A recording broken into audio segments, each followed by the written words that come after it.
This is The Birth of Venus, painted by Botticelli. It captures the beauty and sensuality of Venus. There's a book that inspired Botticelli to paint this. It's a book called On the Nature of Things by Lucretius. The book begins with a hymn to Venus, the goddess of beauty.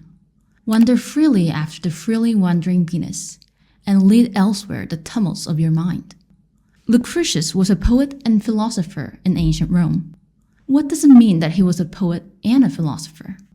He wrote a 6-book philosophical epic called On the Nature of Things.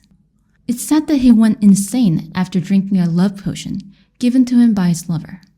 And whenever he came back to his senses, he wrote the epic. In it, he talks about the atoms, about humans, and about the universe. He gradually widened the focus from atoms to humans to the universe, and conveys his insights to us through the epic. Today, we'll talk about Lucretius.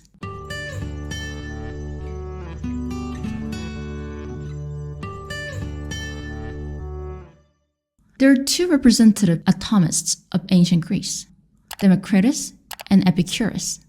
They both thought that the basic unit that makes up all matter is the atom, which can no longer be divided. However, there was a slight difference in how they viewed atoms. Atoms collide with each other in space. Why? Democritus said, at first, all the atoms fell downward, parallel to each other.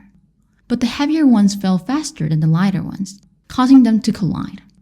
The collisions caused the atoms to move in different directions. But Epicurus has a different explanation.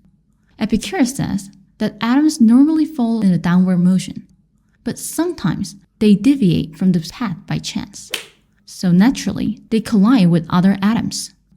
So what is the difference between these 2 explanations? It may seem like nothing, but it's not. There's a crucial difference between the 2. Democritus thought that the atoms move according to a necessary law, while Epicurus thought that the movement of atoms are contingent.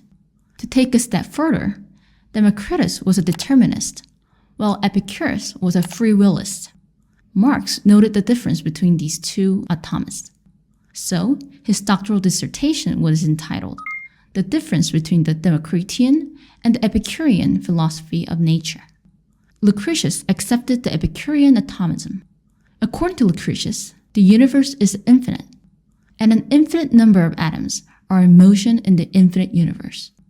And as atoms happen to deviate from their path by chance and collide with other atoms, everything in the universe is created and destroyed.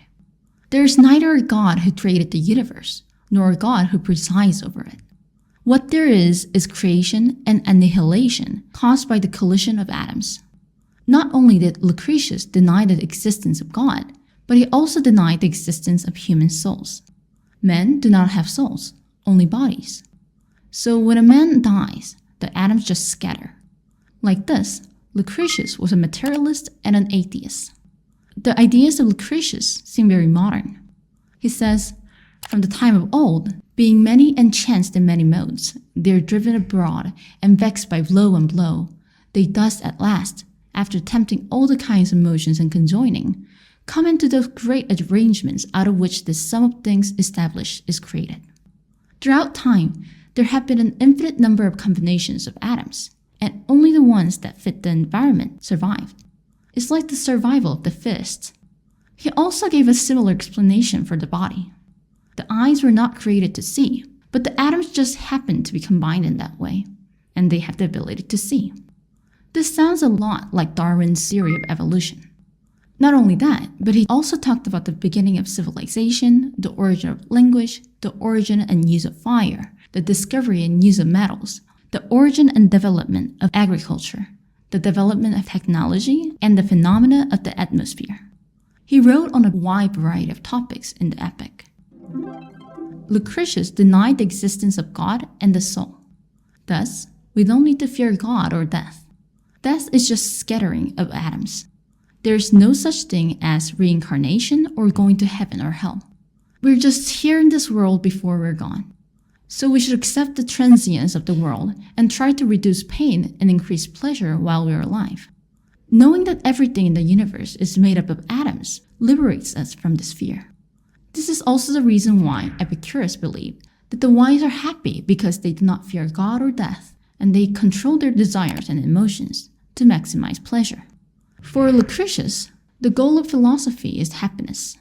It also seems to be the purpose of the positive psychology in the 21st century. The purpose of positive psychology is not to explain the phenomena of human psychology, but to find out how humans can be happy. It was the same for Lucretius. He believed that we should become free from superstitious fear by denying God, soul, and the afterlife through atomism.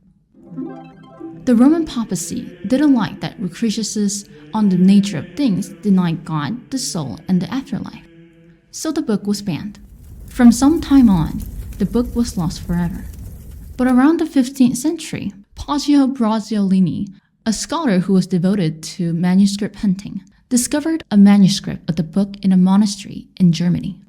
Poggio resurrected the ideas of Lucretius after they had been dormant for 1,000 years. Some parts of Lucretius's epic may seem absurd to modern eyes. However, his deep insight into the nature of things fascinated the modern with the beautifully written epic. Montaigne, Leonardo da Vinci, and Machiavelli were all readers of the book, and Schopenhauer and Nietzsche, who were well versed in ancient philosophy, were also devoted to the book. And the idea of Lucretius that atoms deviate freely also inspired libertarian thinkers like Hobbes and Spinoza, who sought to break free from the bonds of feudalism. Scientists like Galileo Galilei, Darwin, and Einstein were also inspired by the book. Let's wrap up. First, Lucretius was a materialist who accepted the atomism of Epicurus. Atoms deviate by chance and collide into each other to cause the creation and annihilation of everything in the universe. Second, Lucretius thought that we do not need to have superstitious fear, since God, the soul, and the afterlife are all non-existent. So the important thing is becoming happy by maximizing pleasure. Third, the ideas of Lucretius inspired many later scholars, such as Montaigne, Leonardo da Vinci, Machiavelli, Schopenhauer, Nietzsche, Hobbes, and Spinoza.